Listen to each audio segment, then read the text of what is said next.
It's Saturday, 25th of October, and it's time for Chat by the Air Fryer. Today I'm having McCain's home chips.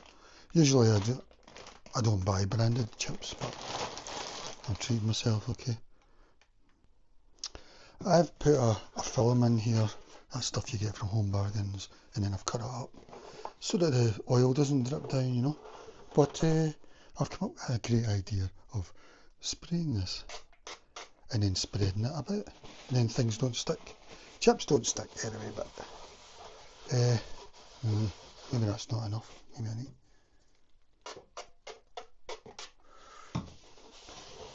bit of meat and stuff, chicken, things like that, you know. Yeah, I've seen Gordon Ramsay do it. I'm using a high heat thing, yeah, especially for air fryers, yeah, because it's high heat. Simply use a few sprays, easy to use with direct application. It's from Sainsbury's, but you can get it anywhere, I think. I think it was from Sainsbury's.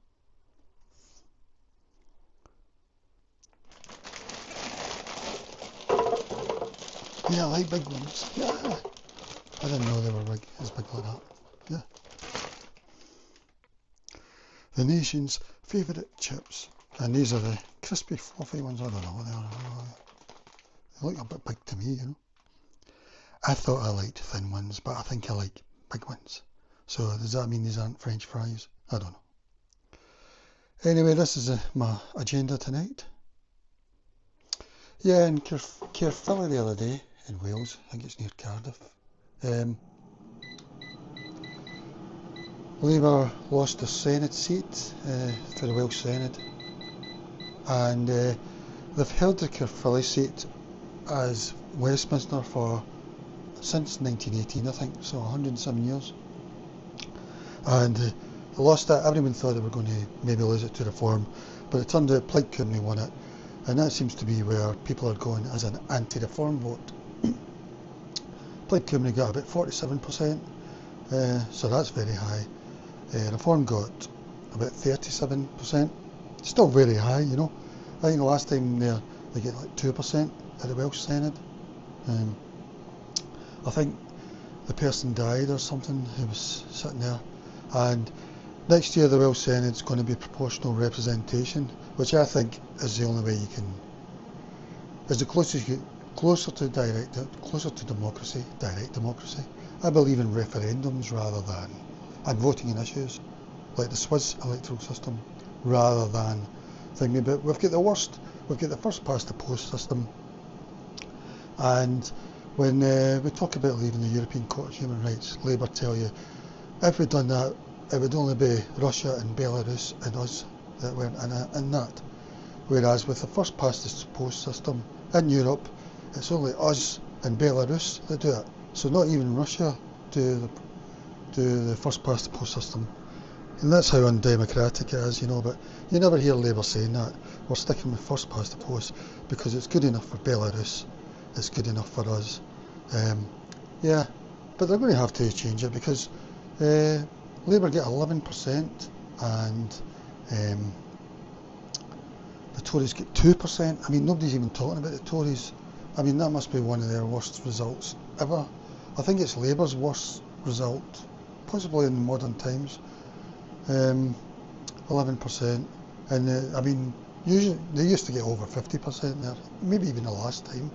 But yeah, so that means now that Plaid Cymru are the anti-reform vote, and also anyone who's wanting to vote left are being put off by Keir Starmer, you know, because for a start it keeps going on about working people, but I would guess a lot of his things don't work, a lot of his voters, and when you're talking about things like PIP and Motability, well, that might, you know, affect, I don't know, Caerphilly is one of these mining places.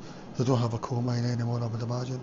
Yeah, but yeah, I just can't believe how Labour are sticking with Keir Starmer, you know, because they should treat it like football managers, you know. Football managers are gone within a few months if they don't think it's right.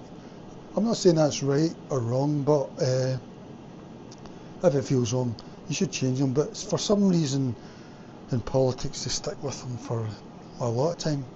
although Tories started changing that, and I was grateful for that because it meant a lot of elections as well. I mean, if you're going to keep the sort of electoral system we've got, it's got to be every 3 years. So for me, 2015, 17 and 19 were the dream years, you know, because we were getting to vote every 2 years, and that's fantastic.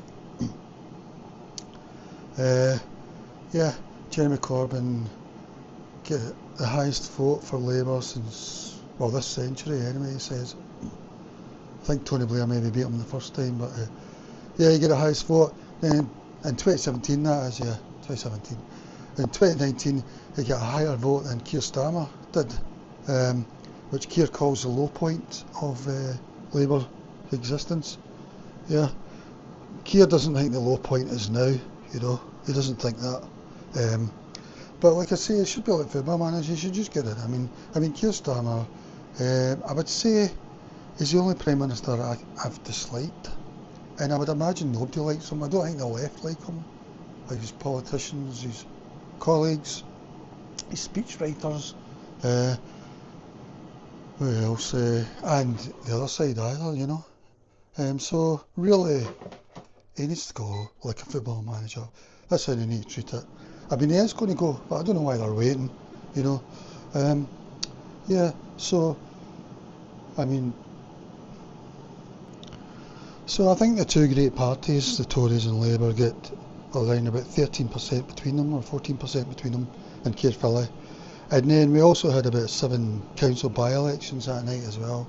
And I don't think Labour won any of them. They might have won one, I'm not sure, but I think they lost all of them really. Lib Dems have started winning a lot now. It's the sort of Lib Dems is the sort of posher areas of England, it seems. Too snobby, too posh to vote Labour or something, I don't know what it is. I mean, everyone's abandoning Labour, you know, all their little constituencies, I mean, in terms of what they're bothered about, you know. Yeah, so, yeah, and that's me talking about. Well, I think the whole Wales is going to go like that. It's going to either be Reform or Plaid Cymru. I think the Plaid Cymru voters are making a mistake, you know, anyone voting them. They're being arrogant, I would say, actually, because things like women's rights, I don't know how they're going to go, you know, but I think they're being, you know. But at the moment, the Welsh Senate, it's next year, so is the Scottish Parliament, and it's going to be proportional representation. This maybe Reform are going to get maybe 29% or something, and Plaid Cymru will get 27%. Labour will get 14-13%, I don't know. They've run it since 1999 when it first opened. But yeah, Labour are finished. Well, I would never say they're totally finished, because I can't believe that people are still saying they're going to vote for them, you know. Because in some polls they're like 20% nationally, and I'm thinking, who is that? And in the Find Out Now polls, they're around about 15%, 16%. I'm thinking that's more like it, you know. I think it's just really old people who just vote like a football team, you know. I don't think any activist types are, you know. So, yeah. On to the next thing.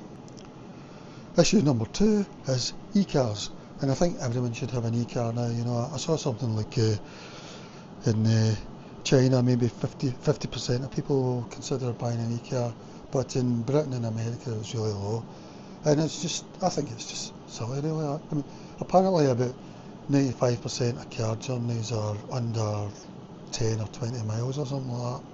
So, you know, I'm not sure what's stopping people, because I don't think anyone who gets an e-car would go back, even Nigel Farage or something.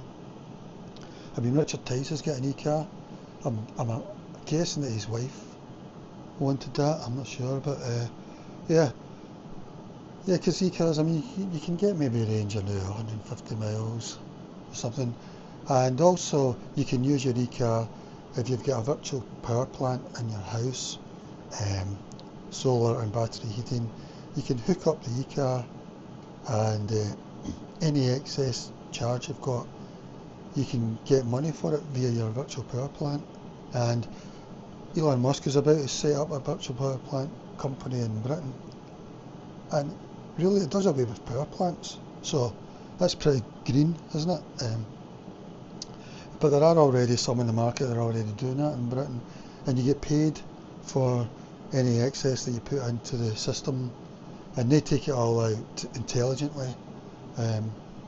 You know, they'll be able to know how much electricity you usually use and calculate how much is excess, things like that. So, and you can also charge your car from the solar and battery. I mean, I think what they called those air heaters or whatever, I think they're a mistake, because you still need electricity to run them. They're actually just air conditioners with heat. They're actually fan heaters, really. So really, you want to go into solar plus a battery, like a Powerwall, Tesla Powerwall. I'm just saying that because it's a name that we all know. Yeah, so e-cars, everyone should get an e-car. Yeah, and they're not that dear now, especially second hand. Martin Lewis says that you should never buy new, always buy second hand. I mean, you can get one 6 months, a year old. You might get a sort of 10-20% discount on it, you know. So yeah, so that's my second thing, and it's about e-cars. Oops. Now number 3, and Lucy Powell, her MP, has been voted the deputy leader of Labour Party, and nobody cares. It was a 16% turnout, and that's because they let lots of trade union members vote, and they don't vote, basically, you know. I mean, having the trade unions associated with you is a big disaster, in my opinion. I mean, it looks like young people are finally going to the Greens and stuff now, because like there was a poll in Scotland, I think yesterday, I think Labour were down at 14% or something, no, maybe even further, and Greens were up to 15% from 8%. So I think this is all the young people. They've been too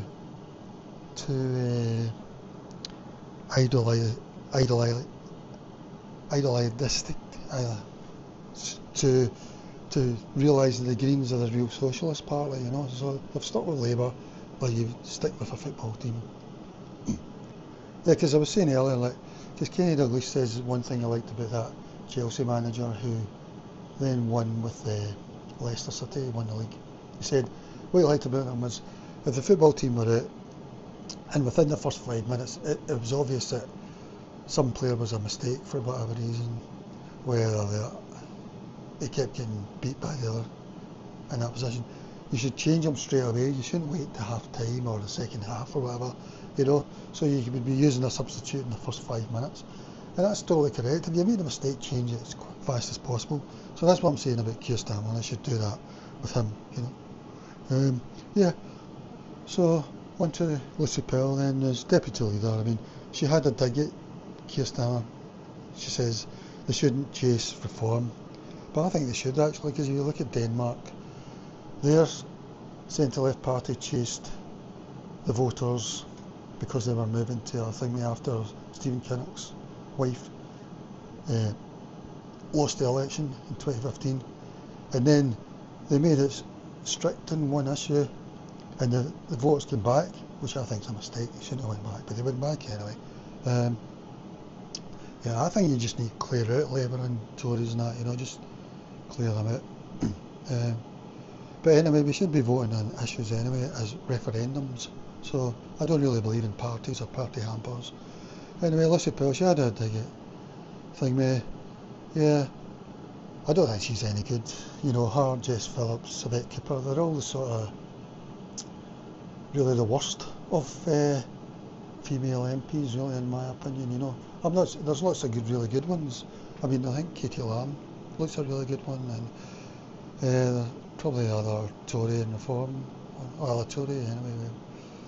I don't know about, I'll try and think of any on the left. I'll need to have a think. I'm just going to check this out. It makes me feel better, alright? I've got it down really low, 140 degrees.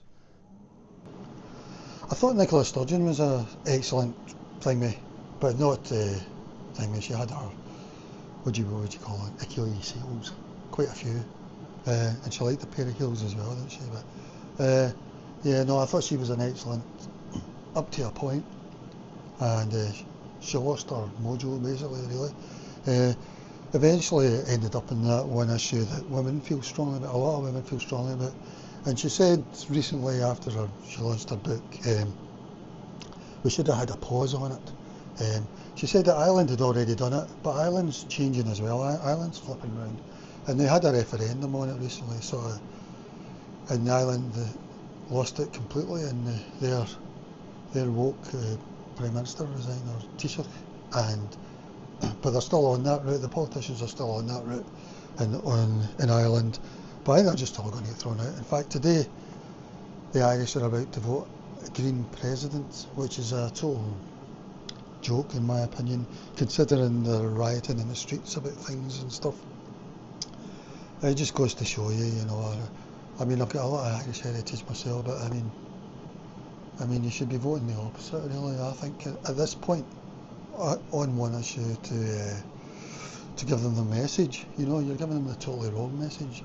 The Greens are the worst of the lot of them, and I'm saying that as someone who likes a lot of the Greens policies.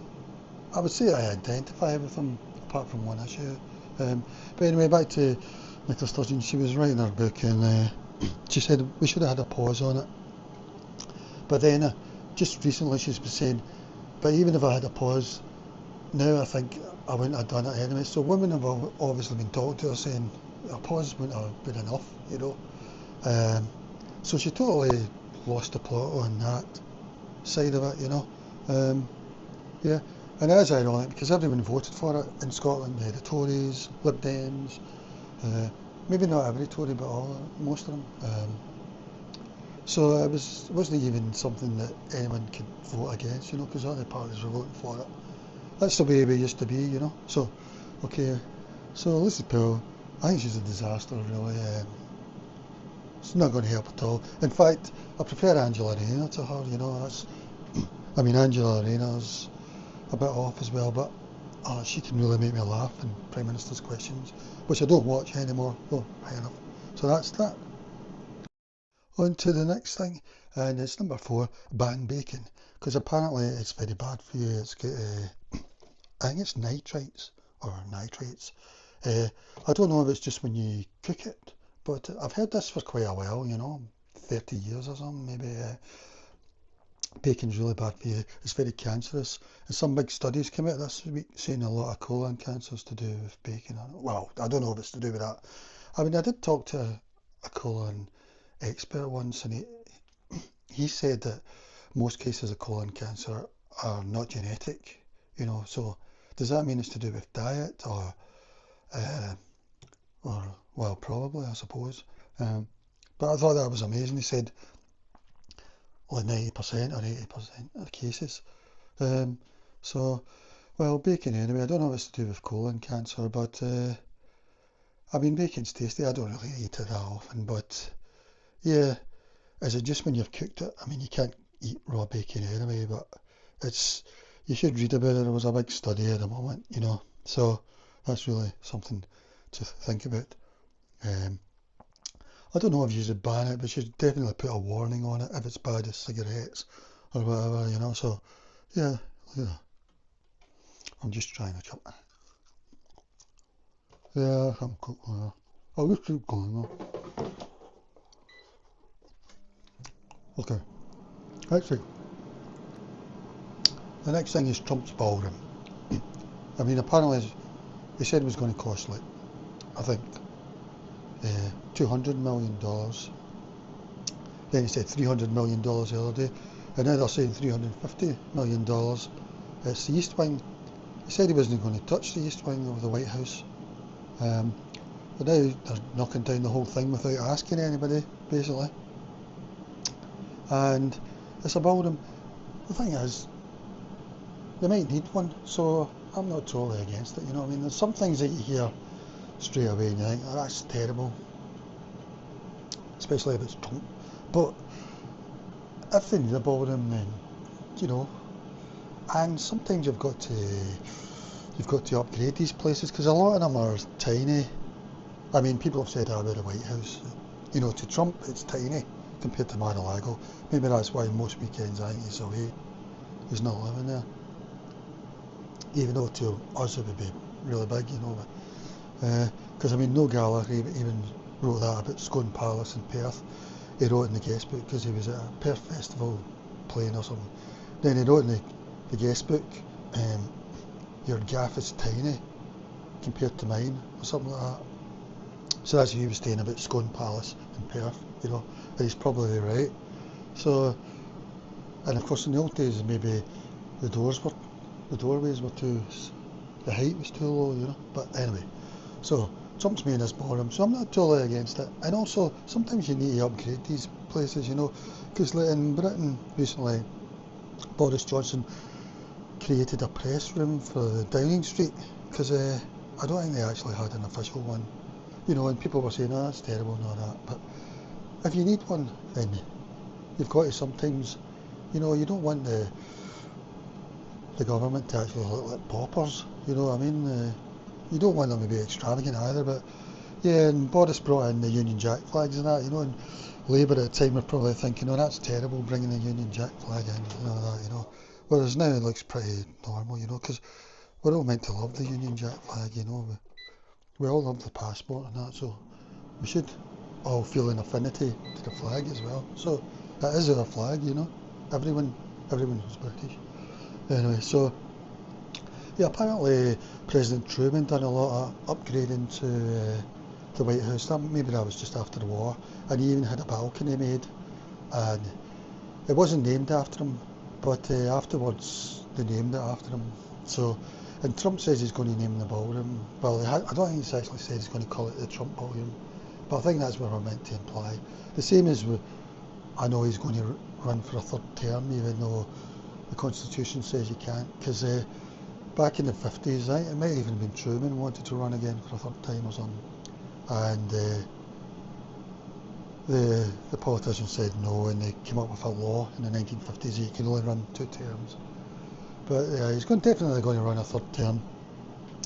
But he probably will call it the Trump Ballroom, you know. This time last week he was posting an AI meme on X of him in a plane, a fighter jet, dumping excrement on the No Kings marchers, and he even had close-ups of them and stuff.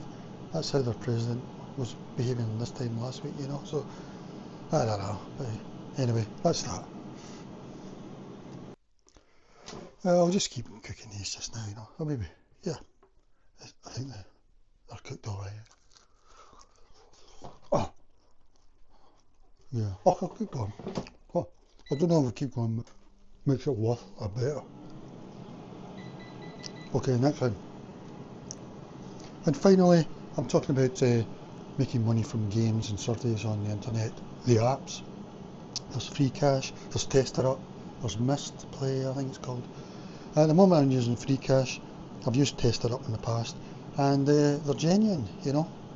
But I like Free Cash better because it's a lot of the same games, but it's easier to find out how you're going to make money from them. Tester Up, the most annoying thing is that you need to get to 75 to cash out, so that's £75 in Britain. I'm guessing it's $75 in US, I'm not sure, but that's far too high. I mean, I've got $67 in there, but I just can't bring myself to play the games because I find most of the games boring, you know. At the moment I'm playing Bitcoin Miner on Free Cash, and I mean, I prefer that to a lot of the games. I was playing a Mafia game and I just hated it. It was just like a story. It hardly had any input. But yeah, no, I couldn't even try and get 10 pence from that. But yeah, Free Cash is worth going. You should look at these sort of things. You should there's apps you can get like Honeygain and Bitpacket, what's the other one?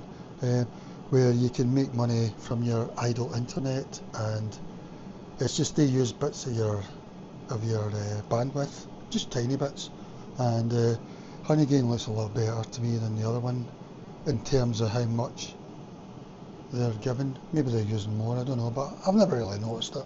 So At the moment I would say Honeygain and Free Cash especially, but yeah, I'm playing Bitcoin Miner app from Android, which I'm not really sure what's happening. Apparently the actual coins you make on that, it's highly worth it. So I follow that on YouTube. I follow Paid From Surveys, who's excellent for reading these sort of things. My attitude is I always look to people that know. If I'm looking for a phone, I look at Tech Radar. I'm not bothered about brands, but I mean I do have brands I like and all that, but if I don't understand the market or whatever, I look to others, wise people, I suppose, and AI is brilliant now, Grok and Google Gemini, Claude and Chat GPT, they're all brilliant for just learning stuff straight away. So I look at all them, and I'm glad that we get loads because I prefer to look at a few. I just see them all as wise people, so I don't trust them all, or I get the views of others. I mean other AI searches. I don't mean other people. Well, I do. I get on the internet anyway, so yeah, so that's all I've got to talk about now. There's my agenda. I just made it up there and all that, so I'm just going to eat these now. It's looking good. But I guess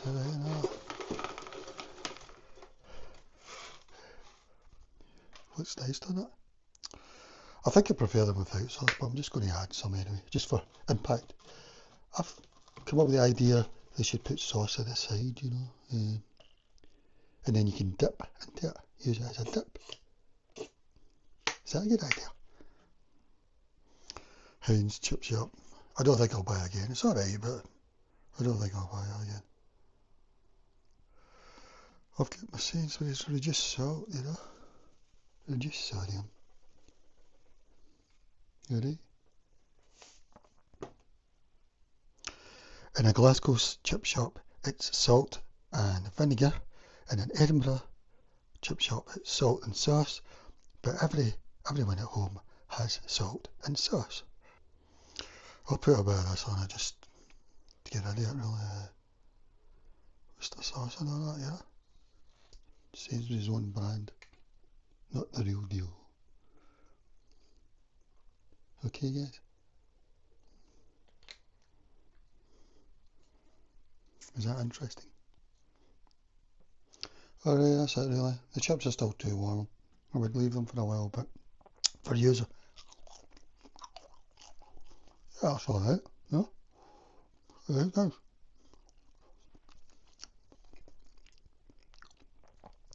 Okay, so I find I have a difficulty swallowing these sometimes. Sometimes I get sort of caught because they're so big. I mean, they are potatoes. Alright guys, that's it. It's all over. Goodbye.